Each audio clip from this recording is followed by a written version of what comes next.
আসসালামু আলাইকুম রহমতুল্লাহি ওয়া বারাকাতু। আপনারা প্রথমে আপনাদের পিসিতে ফটোশপ 2020 সফটওয়্যারটি ইনস্টল করে নেবেন।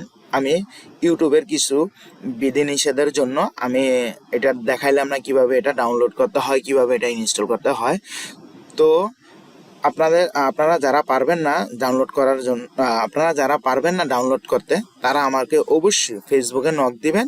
আমার ফেসবুকের লিঙ্কটা আমি আমার ইউটিউব চ্যানেলে আমি দিয়ে দেবো, ওই জায়গাতে আমাকে নক দিবেন। তো নক দেওয়ার পরে আমি আমার গুগল ড্রাইভের লিঙ্কটা দিয়ে দেবো, তো আপনারা খুব ইজিলি ওইটা ডাউনলোড করে নিতে পারেন। তো ডাউনলোড করে নেওয়ার পরে নেক্সটে দেওয়ার পরে এটা ইনস্টল করে নেবেন সফটওয়্যারটা। তো ইনস্টল করার পরে ফটোশপ সফটওয়্যারটা আপনারা ওপেন করবেন। তো ওপেন করার পরে এরকম একটা ইন্টারফেস চলে আসবে।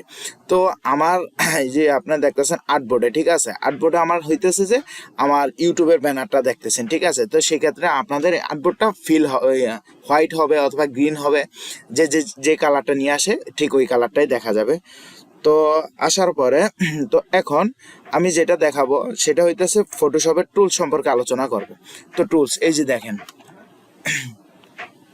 এটা হইতেছে আপনার মুভ টুল। এই যে ও পিকচার সহ দেখাই দিতেছে আপনার কিভাবে এটাতে কাজ করতে হবে। তো আপনারা এটা একটু দেখে নেবেন নিজেরা। তো আমি আশা করি যে আপনারা এটা একটু দেখলে, আপনারা একটু সময় ইনভেস্ট করলে আপনারা এটা বুঝতে পারবেন কোন কোন টুলটা দিয়ে কি কাজ হয় না হয়, ঠিক আছে। তো আমরা যখন সামনের দিকে আগাবো কাজ করে, তো তখন তো অবশ্যই আপনারা দেখবেন যে কোন টুলটায় কি কাজ করতেছে না করতেছে। তো আরেকটা যেটাতে দেখা যাইতেছে আপনার উইন্ডো মেনু। তো উইন্ডো মেনুর কাজটা হইতেছে এটা যে এই যে লেয়ার। তো অবশ্যই আমাদের কাজ করার জন্য লেয়ারের প্রয়োজন আছে। তো এই যে লেয়ার দেখতেছেন, অথবা এই যে লেয়ার দেখতেছেন, এটা কিবোর্ড থেকে F7 ফাংশন 7-এ ক্লিক করলে, চাপ দিলে লেয়ারটা চলে আসবে। এই যে লেয়ার তারপরে আপনার অপশন আছে, যেরকম লেয়ার আছে, এই যে পাতা আছে, ঠিক আছে, এগুলো আমাদের লাগবে, ঠিক আছে। তো আমরা যখন কাজ করে সামনের দিকে আগাবো, তখন অবশ্যই প্রতিটা টুলসের প্রতিটা কাজ কাজ দেখানোর পরেই কিন্তু আমরা সামনের দিকে আগাবো।